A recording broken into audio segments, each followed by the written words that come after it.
What if everything you thought you knew about American foreign policy in the last 4 years was a meticulously crafted mirage? For decades, the drumbeat of war was a constant in America's global symphony. From desert sands to distant mountains, U.S. troops seemed perpetually entangled, casualties mounted, and trillions vanished into the unforgiving maw of conflict. Then, a figure emerged, an outsider, thundering promises of ending endless wars and bringing soldiers home. Critics scoffed, experts warned of chaos, and the media, almost universally, predicted an escalation, a dangerous lurch towards new, deadlier confrontations. But amidst the clamor, something extraordinary happened, or at least, something claimed to have happened. The man in the Oval Office declared he had stopped not 1, not 2, but 8 wars. 8. Think about that for a moment. While the world braced for more, for new battlefields and fresh bloodshed, the unthinkable was supposedly unfolding, a retreat from the global stage of conflict. But how could this be? Where were these wars? What was the true cost? And if these claims hold even a sliver of truth, what does it mean for the world we now inhabit? A world teetering on the precipice of an upheaval far greater than any conventional war.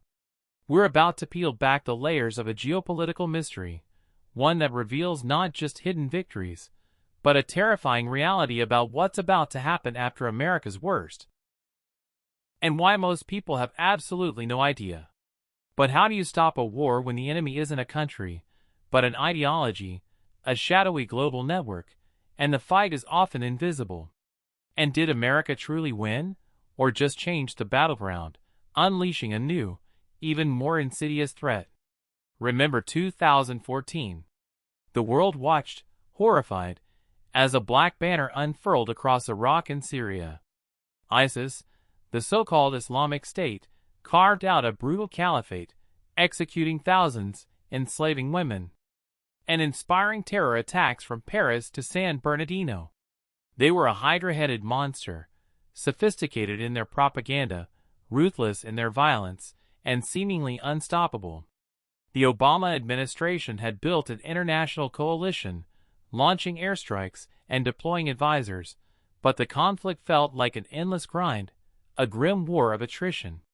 The caliphate, despite military pressure, seemed to hold its ground, its ideology spreading like a digital plague.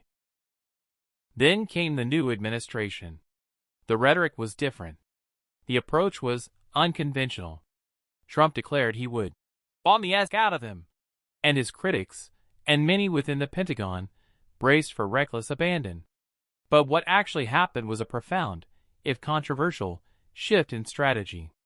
The military, under orders to defeat ISIS quickly and decisively, was given unprecedented operational freedom. Rules of engagement were loosened. Bureaucratic red tape was cut. Commanders on the ground, no longer requiring sign-off for every airstrike, could act faster, more aggressively. The gloves, they said, came off. The narrative of this shift is often overshadowed by the political drama of the era, but the impact on the ground was undeniable. Imagine a battlefield where every decision is delayed, every strike approved by layers of cautious bureaucracy. Now, picture the same battlefield where commanders, facing an enemy that moves like lightning, can respond with similar speed and overwhelming force. The bombing campaigns intensified dramatically. U.S. and coalition forces, working closely with local partners like the Syrian Democratic Forces, SDF, and Iraqi security forces, began to systematically dismantle ISIS strongholds. The skies above Raqqa and Mosul became a constant canvas of explosions day and night. But this wasn't just about raw firepower. It was also about a relentless focus on logistics, on cutting off ISIS's supply lines, their oil revenues, their ability to recruit and communicate. The Caliphate of Terror wasn't just a military entity, it was a proto-state with a functioning, albeit barbaric, economy. By targeting their financial networks, their propaganda hubs, and their ability to move fighters, the coalition began to choke the beast. The tactical shifts were profound. Special Operations Forces conducted high-value target raids with increased frequency.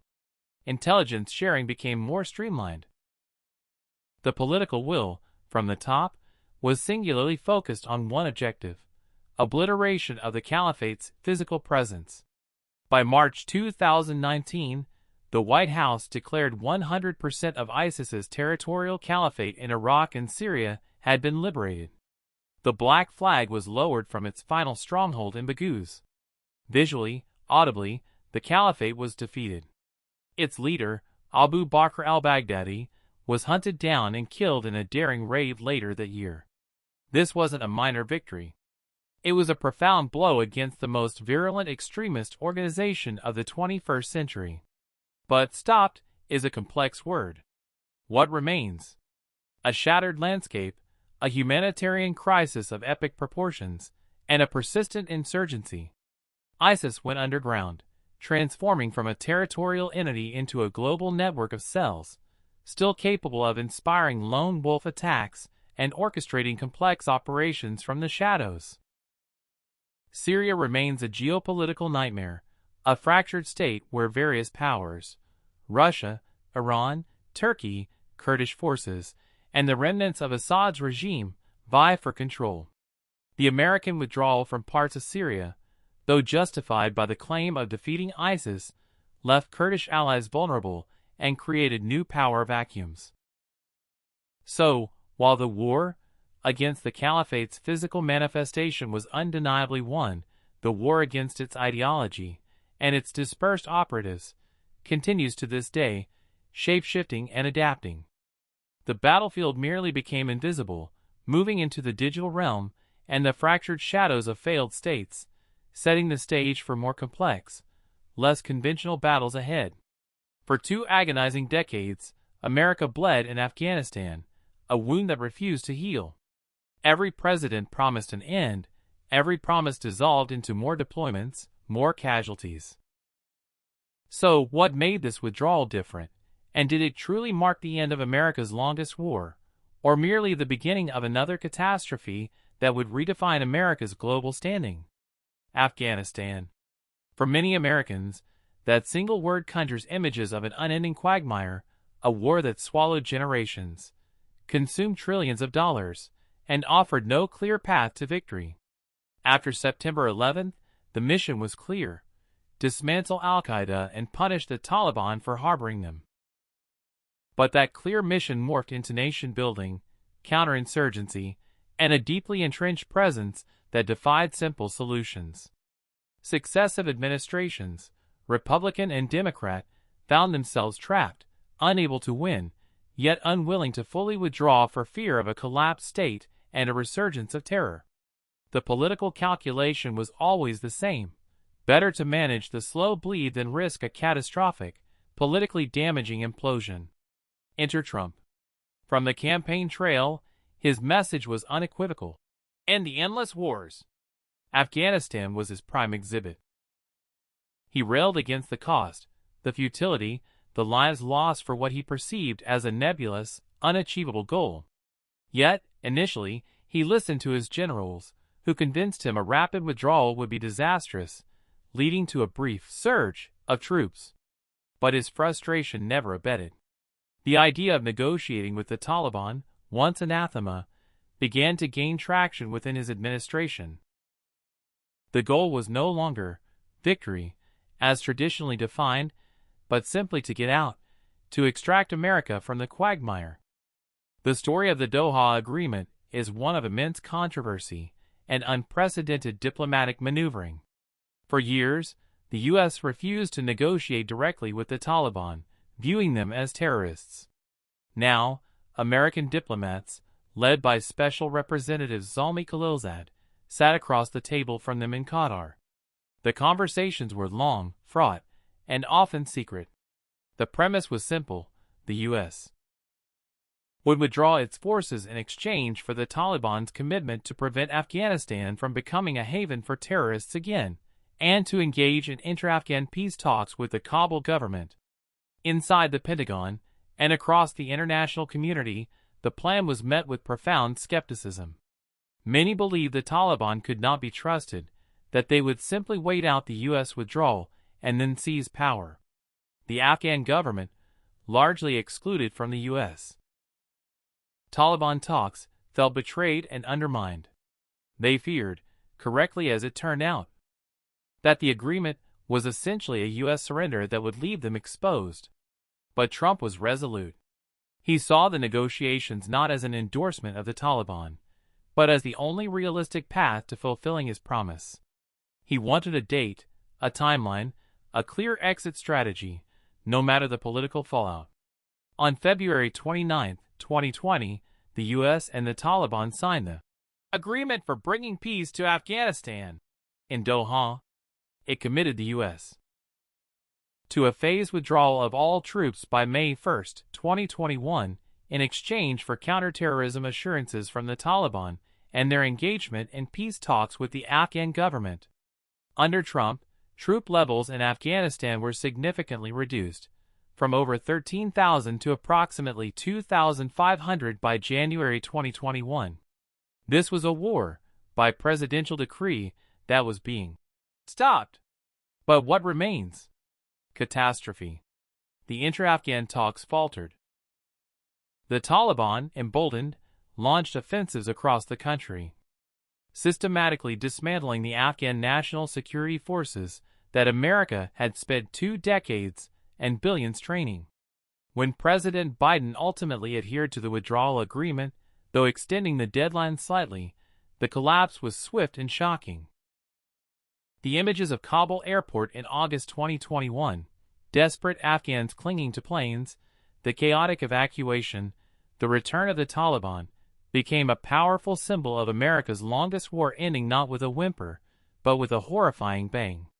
While Trump initiated the withdrawal and the peace deal, the consequences were devastating, exposing the fragility of America's influence and the deep, unresolved issues within Afghanistan. The war, in essence, shifted from one fought by American troops to one where the Afghan people themselves are left to bear the brunt of Taliban rule, and a humanitarian crisis of epic proportions. The stopping of this war, therefore, revealed a more profound, and perhaps darker, truth about the limits of American power and its lasting impact. One leader threatened, "Fire and fury." The other, "A button on my desk."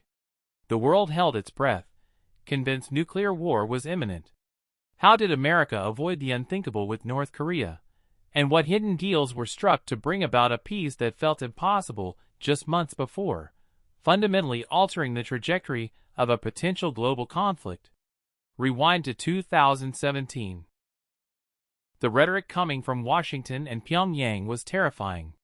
North Korea, under Kim Jong-un, was aggressively pursuing its nuclear and ballistic missile programs, conducting multiple tests, including its most powerful nuclear detonation to date. Trump responded with threats of fire and fury like the world has never seen. Kim retorted, promising to tame the mentally deranged dotard with fire. Experts warned of a looming nuclear catastrophe, a miscalculation that could lead to millions of deaths. The world had rarely felt so close to the brink of a major war involving nuclear weapons. The prevailing strategy for decades had been strategic patience, sanctions, diplomatic isolation, and multilateral pressure, hoping the regime would eventually buckle or change. It hadn't worked. North Korea continued its march towards becoming a fully fledged nuclear power. Trump, with his characteristic disregard for diplomatic norms, decided to tear up the playbook. He opted for direct, personal engagement, bypassing traditional channels, and even the advice of his own State Department. The story of how the two leaders went from trading nuclear threats to shaking hands on live television is a geopolitical thriller. It began with an unexpected invitation from Kim Jong-un, conveyed through South Korean intermediaries. Trump, to the astonishment of virtually everyone, accepted. This was unprecedented.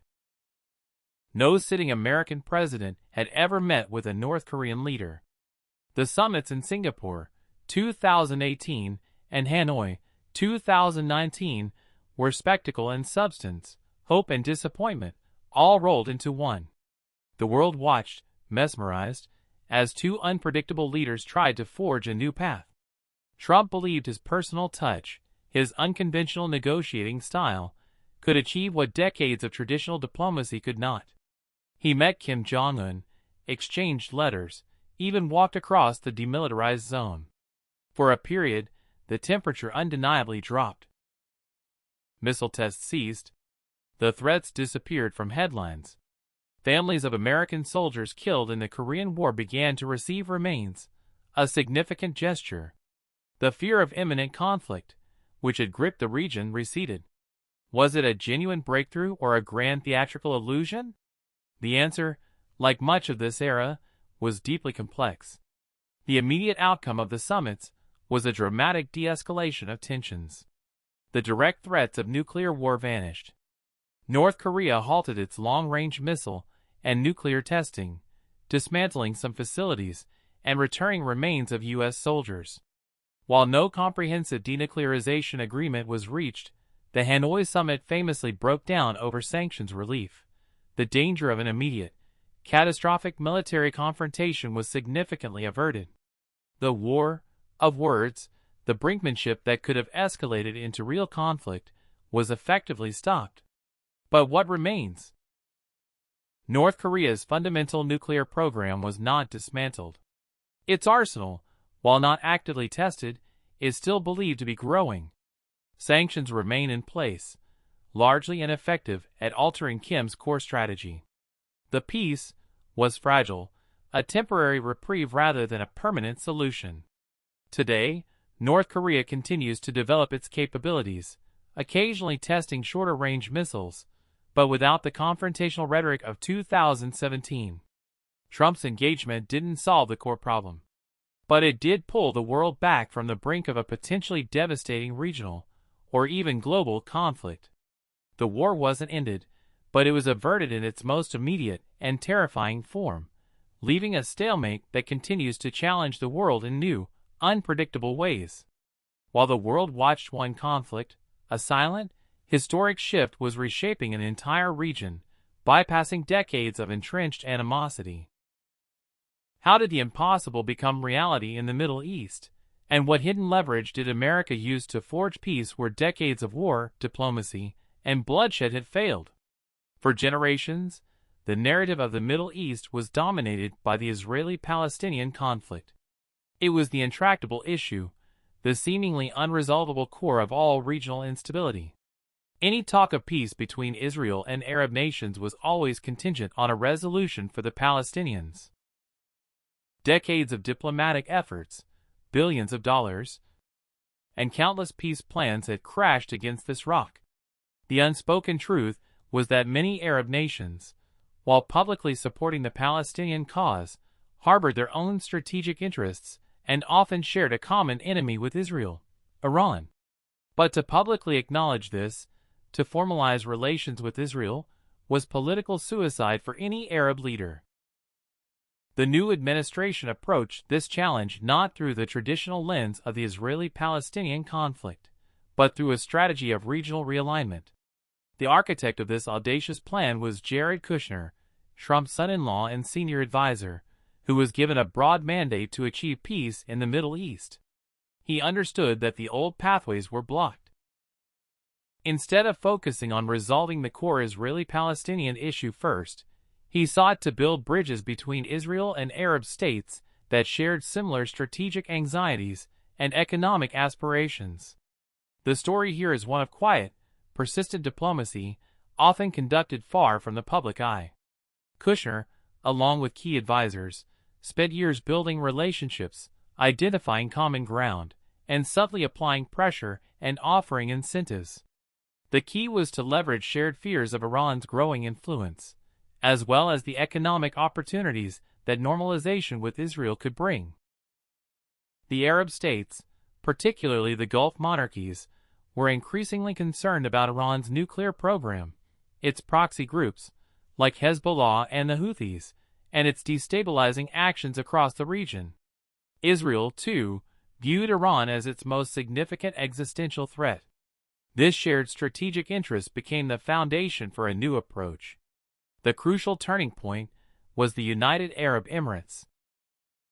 A forward-thinking, economically ambitious nation, the UAE was ready to step out of the shadows of traditional Arab diplomacy. The deal involved Israel agreeing to suspend its plans to annex parts of the West Bank, a concession that provided vital political cover for the UAE. The United States, in turn, offered the UAE advanced F-35 fighter jets and other security assurances, a powerful incentive. This was not a war stopped, in the conventional sense, but a strategic re-engineering that aimed to prevent future, potentially devastating regional conflicts. It bypassed the direct bloodshed but aimed at a deeper, systemic shift in alliances that would preclude broader war. In August 2020, the world was stunned by the announcement of the Abraham Accords, a historic agreement normalizing relations between Israel and the United Arab Emirates. This was quickly followed by similar agreements with Bahrain, Sudan, and Morocco. These were not just diplomatic handshakes. They represented a seismic shift in Middle Eastern geopolitics, fundamentally altering decades of Arab consensus. For the first time, multiple Arab nations openly embraced Israel, establishing direct flights, economic ties, and security cooperation. This effectively stopped the long-standing diplomatic and de facto Cold War that had prevented open relations and fueled regional instability for so long. But what remains? While the Abraham Accords were a monumental achievement in regional diplomacy, they did not resolve the Israeli-Palestinian conflict. The Palestinians largely rejected the accords, viewing them as a betrayal of their cause. The core issues of occupation, settlements, and statehood remain as contentious as ever, often flaring into localized violence, as seen in recent years. However, the accords did demonstrate a new pathway for Arab-Israeli relations, one that prioritized shared strategic interests and economic benefits over the traditional, rigid stance on Palestine. This realignment of regional powers has created a new, albeit complex, Middle East, where the potential for broader conflict has been reduced, but the underlying tensions in specific areas continue to simmer, waiting for the right spark to ignite. But as these battlefields shifted, as proxy wars were wound down and historic peace deals were forged, a deeper, more insidious conflict was brewing, one that threatens the very fabric of global stability and America itself. What is America's worst-kept secret, and how does it connect to these seemingly disparate wars stopped?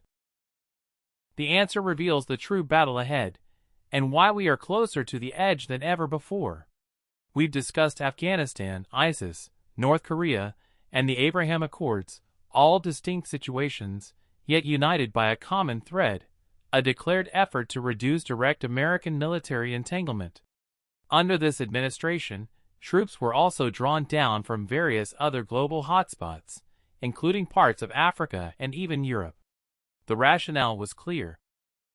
Stop wasting American lives and treasure on foreign conflicts, bring focus back home, and force allies to shoulder more of their own defense. This approach, labeled America First, was controversial, often criticized as isolationist, but it undeniably led to a reduction in direct U.S. military kinetic engagements. For instance, in Libya, where a previous intervention had left a power vacuum, the U.S. largely kept its distance, avoiding deeper involvement in the ensuing civil war. In Somalia, targeted troop withdrawals aimed at consolidating forces, though later reversed, demonstrated the clear intent to lessen footprint. But here's the critical, often overlooked truth. While conventional military conflicts might have been stopped or scaled back, the global landscape didn't become more peaceful. It simply became more complicated, and the nature of conflict fundamentally changed. The world was not entering an era of peace, but rather a new kind of Cold War. One fought on economic, technological, and ideological fronts. China was aggressively expanding its influence, building a global network through its Belt and Road Initiative, militarizing the South China Sea, and relentlessly pursuing technological dominance. Russia, under Putin, continued its hybrid warfare, sowing disinformation, interfering in elections, and consolidating power through military adventurism in places like Ukraine and Syria. This wasn't a war with tanks and trenches, but a silent, pervasive struggle for global supremacy.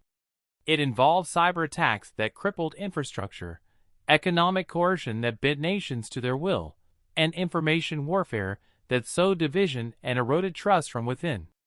America, for decades the undisputed global superpower, found itself in a new kind of fight, one it was perhaps ill-equipped to wage after 2 decades spent bleeding trillions in the deserts of the Middle East.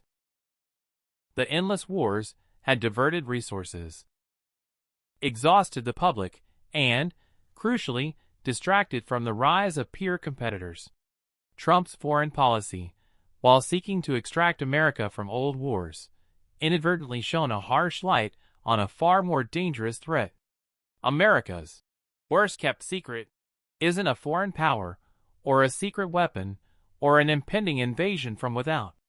It's the internal decay of American society and institutions, making it incredibly vulnerable to these new forms of global conflict.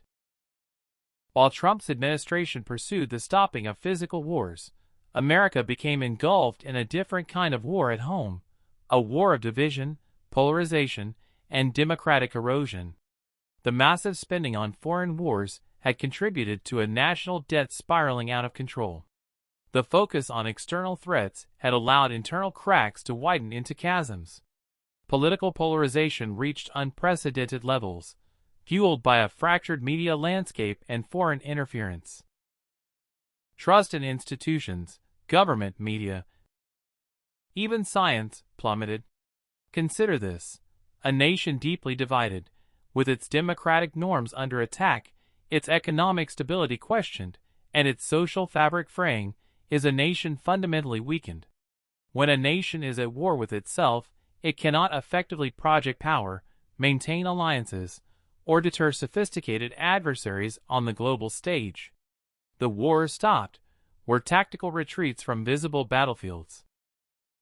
But the strategic landscape America returned to was one where its primary vulnerability wasn't a foreign army, but its own internal disunity. The America's worst part of our title refers to this internal fracturing, the political tribalism, the social unrest, the economic anxieties, and the erosion of common ground that makes America vulnerable to the sophisticated, non-kinetic attacks of its adversaries. These internal wars are far more dangerous in the long run because they undermine the very foundation of American power and influence, making it susceptible to manipulation and decline. The apparent cessation of certain foreign conflicts under Trump didn't usher in an era of global tranquility. Instead, it merely peeled back the curtain on a terrifying truth: America, while seemingly disengaging from hot wars, was entering a far more complex and dangerous geopolitical arena, internally weakened, and facing a new breed of existential threats that most people are still barely beginning to comprehend. The wars stopped were just prologue to a new, silent war, one that will determine the fate of not just America, but the entire liberal world order. The question isn't whether America stopped 8 wars, but whether those actions prepared us for the next kind of war, a war not fought with bullets, but with data and trust, and the very future of our democratic experiment. The geopolitical shifts we've explored, the ending of old conflicts, the avoidance of new ones, all of it now converges on a stark, undeniable reality. America is facing its most profound internal crisis in generations, and that crisis is inextricably linked to its standing on the global stage. To understand the true battle ahead, and how the collapse of one superpower's internal coherence could usher in a new, terrifying global order, you need to subscribe and hype this channel, and keep coming for our next video. The Silent Takeover: How global powers are exploiting America's internal divisions, and why it's already too late.